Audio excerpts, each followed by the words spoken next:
आने वाले त्योहार? मुझे दिल्ली बुलाया गया है, मैं दिल्ली जाऊंगा और अपने लोगों का जो बात है मैं वो सामने रखूंगा। उसके बाद देखते क्या होगा। वो किसने बुलाया आपको दिल्ली में? गवर्नमेंट ऑफ इंडिया के ऑफिशियल्स ने बुलाया और मैंने भी टाइम मांगा था और जब मैं बात कर रहा था तो वहीं से फोन आया कि आप प्लीज हंगर स्ट्राइक अभी मत कीजिए, दिल्ली आइए, हम लोग बात करेंगे और एक इसका सोल्यूशन निकालेंगे।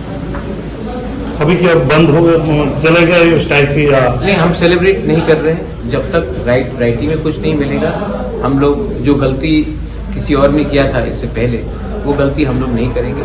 हमारा मंच जहां में है वो वहीं में रहेगा, हमारे YTF के वॉरियर्स वहीं में रहेंगे, लेकिन क्राउड को हमने कहा कि घर जाइए शांति से और अगर पॉजिटिव रिजल्ट आया तो वहीं में हम लोग सेलिब्रेशन करेंगे और अगर भगवान ना करे अगर कुछ चीज़ नहीं हुआ ठीक से तो मैं वहीं जाकर वापस बैठ जाऊंगा।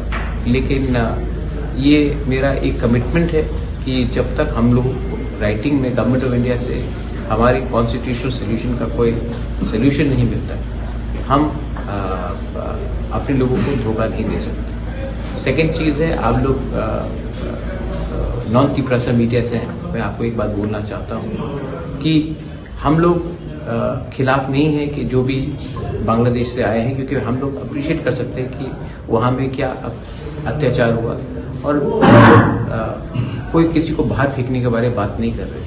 हम बोल रहे हैं कि ADC में जो हम लोगों का ज़मीन है और जो गांव है ADC से बाहर जहाँ में तिपरासा लोग रहते हैं उनको एक प्रोटेक्शन मिलना चाहिए, उनको उनका कॉन्स्टिट्यूशनल राइट मिलना चाहिए। किसी का संवैधानिक राइट हम छीनना नहीं चाहते, लेकिन हम एम्पावर करना चाहते हैं हमारे लोगों का राइट्स को, specially land, specially funding, specially political rights, legislative rights, इसमें हम एनहांसमेंट चाहते हैं क्योंकि हमारा पॉपुलेशन बहुत कम है और अगर हम लोग आज अपने आप को प्रोटेक्ट नहीं करेंगे तो फ्यूचर में हमारे नेक्स्ट जनरेशन को कष्ट होगा।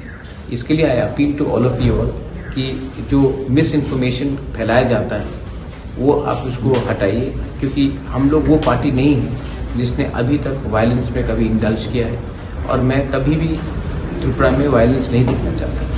लेकिन अगर हमने ऑनेस्टली अपने लोगों के लिए बात किया तो इसका ये मतलब नहीं है कि हम किसी को नफरत करें। और मेरा बात कहना बहुत सिंपल है, किसी के घर में चूल्हा को आप बंद करोगे तो अपने घर में चूल्हा नहीं आएगा। किसी के घर में चूल्हा जलता है तो हमारे घर में भी जलना चाहिए, हम वही मांग रहे हैं। हम नहीं बोल रहे कि उनका चूल्हा छीन कर हमें दे दो। यही मेरा मैसेज है। प्लीज आप लोग कोऑपरेट कीजिए।